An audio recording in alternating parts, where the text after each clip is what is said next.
இந்த வீடியோவை உங்களுக்கு வழங்குவோர் மாலை முரசு செய்திகள் தொலைக்காட்சியின் படிப்போம் ஜெயிப்போம் உயர்கல்வியை தேர்ந்தெடுப்பதில் உள்ள சந்தேகங்களை தீர்க்கும் நிகழ்ச்சி தினமும் மாலை 5 மணிக்கு. வணக்கம். மாலை முரசு செய்திகளை விரிவாக பார்ப்பதற்கு முன்பாக முதல் தலைப்புச் செய்திகளை பார்க்கலாம். மாநிலங்களவையில் வக்ஃப் சட்ட திருத்த மசோதாவை தாக்கல் செய்தார் மத்திய அமைச்சர் கிரண் ரிஜிஜு. காங்கிரஸ், திமுக உள்ளிட்ட கட்சிகள் மசோதாவுக்கு எதிராக கடும் அமளி.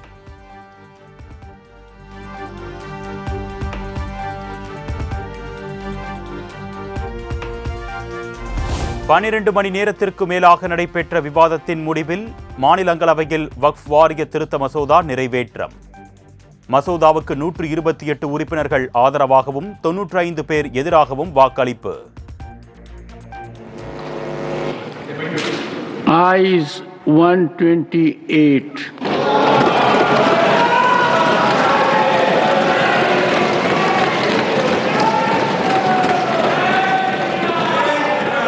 Noes 95.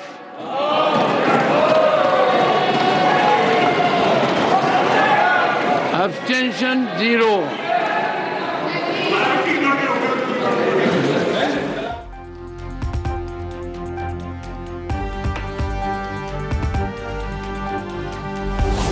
சட்டப்பூர்வ அமைப்பான வக்ஃப் வாரியத்தில் இஸ்லாமியர்கள் அல்லாதோரும் இடம்பெற்றிருக்க வேண்டும்.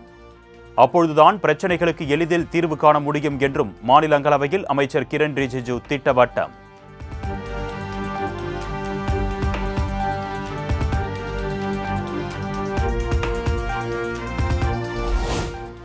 கொடுமை பொறுக்க முடியாமல் மக்கள் சிந்தும் கண்ணீர் ஆட்சியை அழிக்கும் படைக்கருவியாகும். மாநிலங்களவையில் வக்ஃப் மசோதா தொடர்பான விவாதத்தில் திருக்குறளை மேற்கோள் காட்டி திமுக எம்பி திருச்சி சிவா பேச்சு. Sir, the tears that roll out of the people who suffer under a tyrannical rule, it will become flood and will dethrone the government.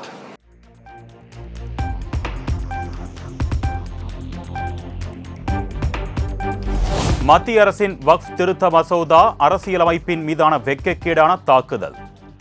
சமூகத்தை பிளவுபடுத்தி பார்க்க வேண்டும் என்ற பாஜகவின் சதி இதுவென்றும் காங்கிரஸ் மூத்த தலைவர் சோனியா காந்தி விமர்சனம்.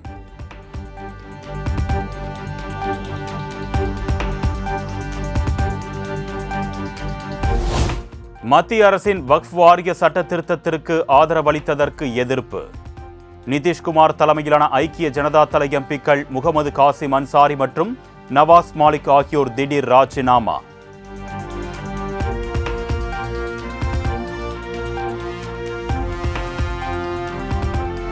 கேரள சட்டப்பேரவையில் நிறைவேற்றப்பட்ட வக்ஃப் மசோதாவுக்கு எதிரான தீர்மானம் மாநிலங்களவை முடிவுக்கு பிறகு அரபிக்கடலில் தூக்கி எறியப்படுவது உறுதி.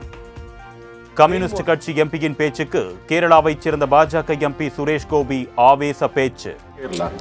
I will tell you, these people in the Assembly of Kerala have passed a resolution. Tomorrow, after the Rajya Sabha decision, that resolution is going to be drowned in the Arabian Sea.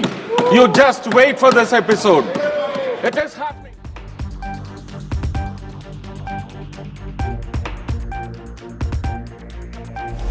மாநிலங்களவையில் ஆக்ரோஷமாக பேசிய Thrissur MP Suresh கோபியின் பேச்சுக்கு திமுக MP Trichy Siva கண்டனம்.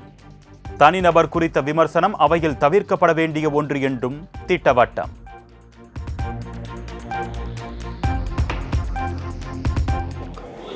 He took the name of Britas and said that burned and all these words. So kindly expunge all those words which are negative in meaning. Rule, you want 238A2. 238(2) make personal charge against a member. Vyaktigat spashtikaran. I have given already. No sir, he took his name. Kindly expunge that. That's all.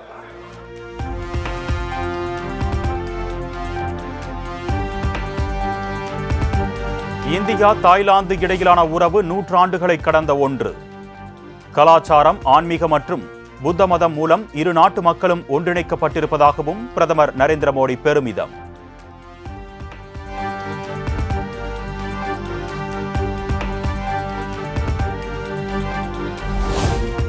Thailand தலைநகர் பாங்காக்கில் களைகட்டிய ராமாயண நாட்டிய நாடகம். கதாபாத்திரங்களை துல்லியமாக காட்சிப்படுத்திய கலைஞர்களை உற்சாகத்துடன் கண்டுகளித்த பிரதமர் மோடி.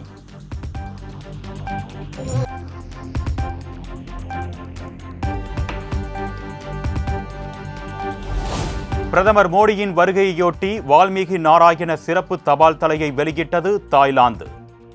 18ஆம் நூற்றாண்டின் சுவரோவியங்களை அடிப்படையாக கொண்ட அஞ்சல் தலை வெளியீடு.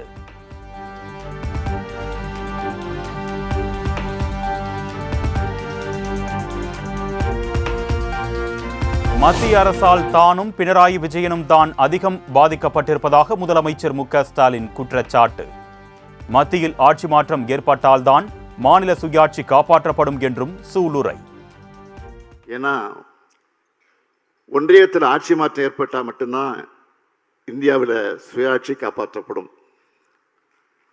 பிரகாஷ் காரத் போன்றவர்கள் அதுக்காக பாடுபட்டு கொண்டிருக்கிறார்கள். தொடர்ந்து பாடுபட வேண்டும். உங்களோடு சேர்ந்து நாங்களும் பாடுபட காத்திருக்கிறோம், தயாராக இருக்கிறோம்.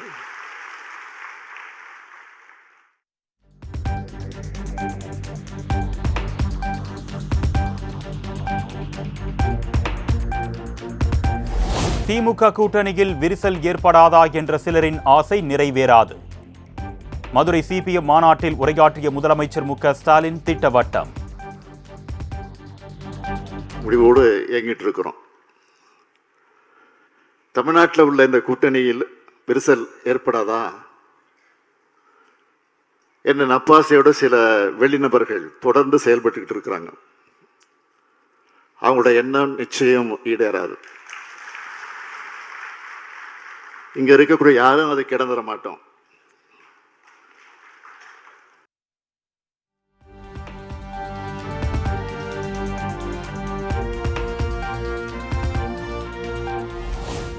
இந்திய இலங்கை ஒப்பந்தத்தை விரைவில் மறு ஆய்வு செய்து கச்சத்தீவை மீட்பதற்கு உடனடியாக நடவடிக்கை எடுக்க வேண்டும். பிரதமர் மோடிக்கு முதலமைச்சர் மு.க. ஸ்டாலின் கடிதம்.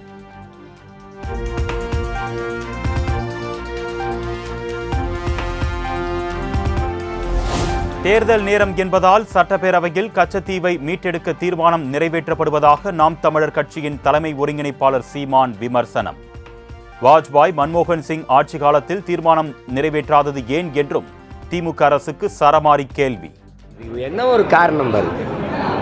இதெல்லாம் கொடுத்து எவ்வளவு காலம் ஆயிடுச்சு நீங்கள் பாருங்கள். இப்போ கச்சத்தீவை மீட்க நாங்கள் போராடுவோம்ட்டு 4 கட்சிகளும் நாடகம் போடுது. எங்கள் ஊரில் திருவிழா வரும்போது மாரியம்மன் திருவிழா, ஐயனார் திருவிழா, கருப்பணசாமி திருவிழா நாடகம் போடுவோம். அது மாதிரி இப்போ தேர்தல் திருவிழா வர்றதுனால இந்த கச்சத்தீவு மீட்பு நாடகத்தை போடுது. ஏன்னா முந்தா நாள் தான் எடுத்து கொடுத்துருக்காங்க.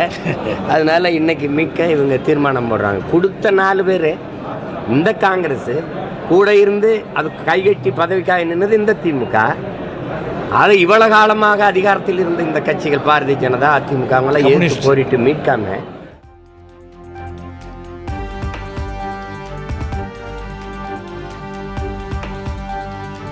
தமிழகம் வரும் பிரதமர் மோடியை இபிஎஸ், ஓபிஎஸ் தனித்தனியே சந்திக்க நேரம் ஒதுக்கப்பட்டிருப்பதாக தகவல். அதிமுக, பாஜக கூட்டணி குறித்து பேசப்பட வாய்ப்பு.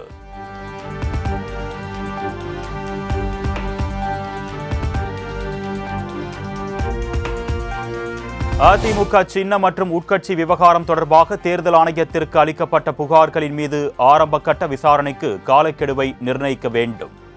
சென்னை உயர்நீதிமன்றத்தில் எடப்பாடி பழனிசாமி புதிய மனு.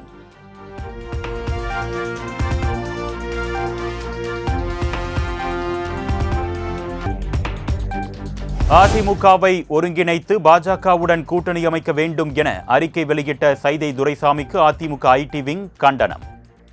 நானும் அரசியலில் இருக்கிறேன் என்று தன் இருப்பை காட்டிக்கொள்ள சைதை துரைசாமி பேசுவதாக விமர்சனம்.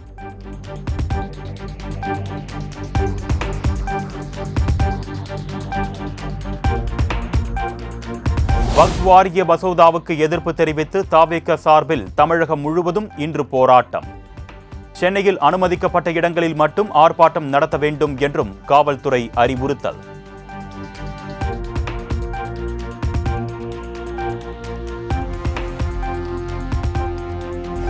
கோவை மருதமலை அருள்மிகு சுப்பிரமணிய சுவாமி கோவிலில் மகா கும்பாபிஷேகத்திற்கான பணிகள் தீவிரம். வாகன நிறுத்தம், பக்தர்கள் அனுமதி உள்ளிட்ட பணிகளில் 1000த்திற்கும் மேற்பட்ட போலீசார் குவிப்பு.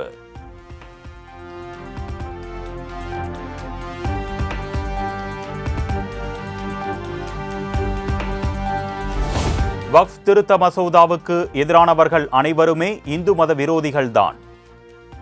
தமிழக பாஜக தலைவர் அண்ணாமலை மாற்றம் செய்யப்பட உள்ளதாக வரும் தகவல்கள் புரளி என்றும் ஹெச் ராஜா திட்டவட்டம். முஸ்லிம்கள்ட்ட கொடுத்துருவீங்களா? இந்து விரோத தீய சக்தி திராவிட முன்னேற்ற கழகம்ங்கிறதுக்கு இந்த வக்ஃப் போர்டு விஷயத்துல இந்த திருத்தத்தை அப்போஸ் பண்ண எல்லா பார்ட்டியுமே ஹிந்து விரோதிகள் தான். அந்த தேச துரோக கட்சி விசிகா, நீங்க எல்லாரும் உங்களுக்கெல்லாம் வெக்க மனம் இருக்காதா? அவ்வளவு பகிரங்கமா ஹிந்து விரோதமா இருப்பீங்களா?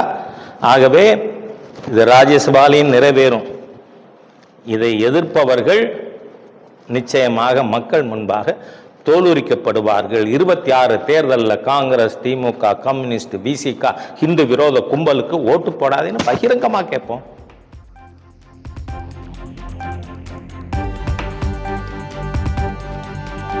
கோவை, நீலகிரி, திருப்பூர், ஈரோடு, தேனி உள்ளிட்ட 17 மாவட்டங்களில் இன்று கனமழைக்கு வாய்ப்பு. திண்டுக்கல், தென்காசி, கிருஷ்ணகிரி, தருமபுரி உள்ளிட்ட 9 மாவட்டங்களில் நாளை கனமழை பெய்யும் என்றும் வானிலை ஆய்வு மையம் தகவல்.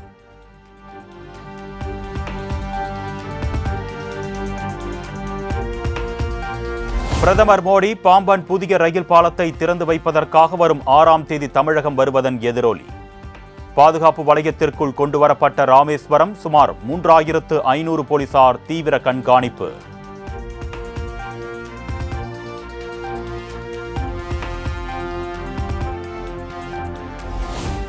உத்தரகோசமங்கை கிராமத்தில் உள்ள ஸ்ரீ மங்களநாத சுவாமி கோவில் கும்பாபிஷேக விழாவையொட்டி ராமநாதபுரத்திற்கு இன்று உள்ளூர் விடுமுறை. விடுப்பை ஈடு செய்யும் வகையில் மே 10ஆம் தேதி வேலை நாளாக கணக்கில் கொள்ளப்படும் என்றும் ஆட்சியர் அறிவிப்பு.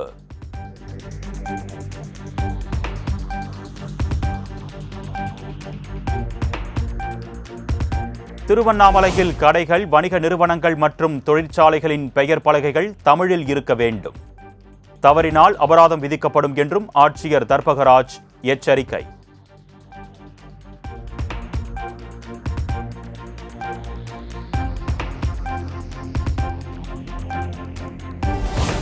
உதகை, கொடைக்கானலில் இ-பாஸ் நடைமுறையை அமல்படுத்த பிறப்பித்த உத்தரவை மறு ஆய்வு செய்ய கோரி தொடரப்பட்ட வழக்கு. தமிழக அரசின் மனு மீது சென்னை உயர்நீதிமன்றத்தில் இன்று விசாரணை.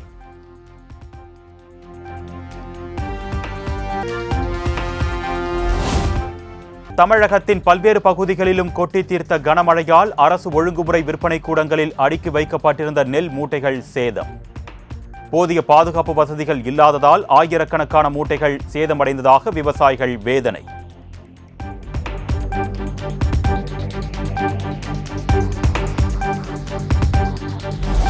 கன்னியாகுமரி மாவட்டம் சாமித்தோப்பு உள்ளிட்ட பகுதிகளில் இரவில் கொட்டி தீர்த்த மழை. ஏரி, குளம் உள்ளிட்ட நீர்நிலைகளுக்கான நீர்வரத்து அதிகரித்திருப்பதால் விவசாயிகள் மகிழ்ச்சி.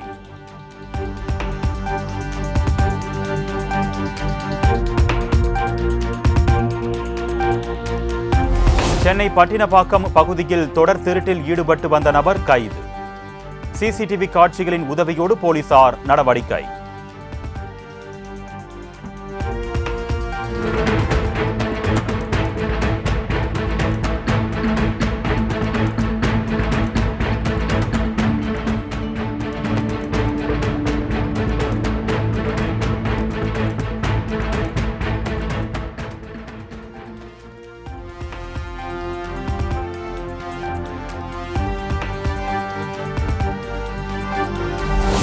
எதிர்கால இந்தியாவை கட்டமைப்பதில் நாடாளுமன்றத்தில் இயற்றப்படும் சட்டங்கள் மிக முக்கியம். டெல்லியில் நடைபெற்ற தேசிய இளைஞர் விருதுகள் வழங்கும் விழாவில் மத்திய அமைச்சர் மன்சுக் மாண்டவியா பேச்சு.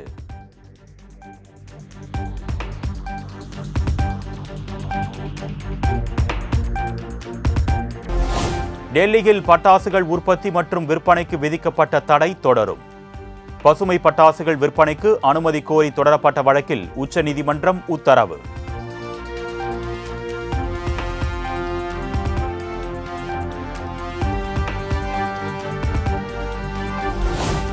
டெல்லி வஜிராபாத் பகுதியில் நடைபெற்ற யமுனை ஆரத்தி நிகழ்ச்சியில் முதலமைச்சர் ரேகா குப்தா பங்கேற்பு.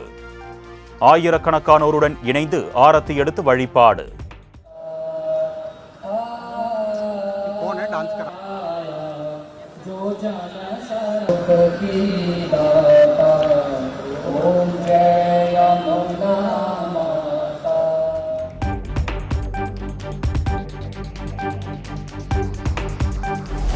உத்தரப்பிரதேச மாநிலம் அயோத்தியில் ஏப்ரல் 6ஆம் தேதி ராமநவமி விழா கொண்டாடப்படுவதன் எதிரொலி. வண்ண விளக்குகள் அலங்காரத்தில் பிரகாசித்த ராமர் கோவில்.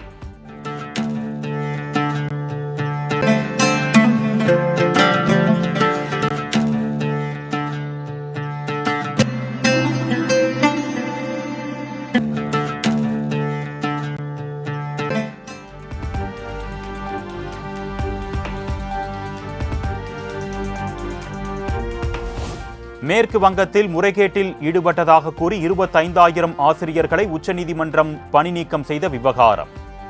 இந்த உத்தரவில் பாரதிய ஜனதாவும் கம்யூனிஸ்ட் கட்சிகளும் சதி செய்திருப்பதாக முதலமைச்சர் மம்தா பானர்ஜி குற்றச்சாட்டு.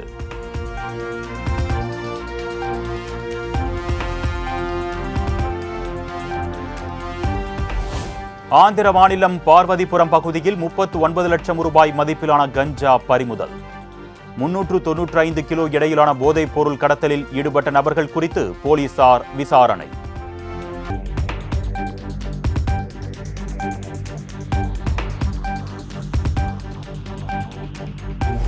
மியான்மரில் நிலநடுக்கத்தால் பாதிக்கப்பட்டு சிறப்பு முகாம்களில் அனுமதிக்கப்பட்டுள்ள மக்களுக்கு சிகிச்சை அளித்து வரும் இந்திய ராணுவ குழு.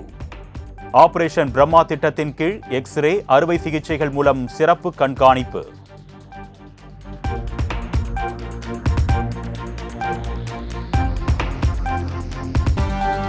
பரஸ்பர வரி விதிப்பு என்ற வர்த்தக போரை அதிபர் டிரம்ப் கையில் எடுத்ததன் எதிரொலி.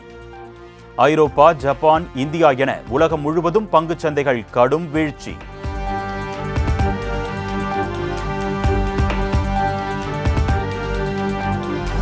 அதிபர் டிரம்பின் பரஸ்பர வரி விதிப்பால் சந்திக்கப் போகும் பாதிப்புகள் என்ன? இந்தியாவுக்கு விதிக்கப்பட்ட 27% வரி குறித்து மதிப்பீடு செய்து வருவதாக மத்திய நிதித்துறை இணையமைச்சர் பங்கஜ் சௌத்ரி திட்டவட்டம்.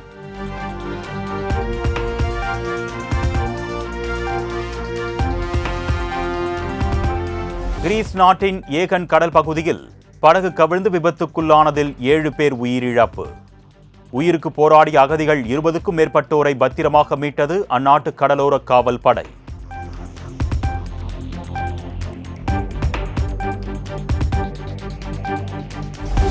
மும்பையில் நடைபெற்ற 15வது லீக் போட்டியில் சன்ரைசர்ஸ் ஹைதராபாத் அணியை 80 ரன்கள் வித்தியாசத்தில் வீழ்த்தியது கொல்கத்தா நைட் ரைடர்ஸ். வெற்றிக்கு 201 ரன்கள் தேவை என்ற நிலையில் 120 ரன்களுக்கு ஆல் அவுட் ஆனது ஹைதராபாத் அணி.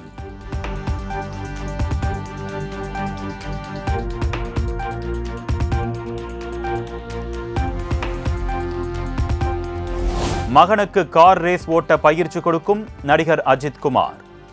சமூக வலைத்தளங்களில் வீடியோ வைரல்.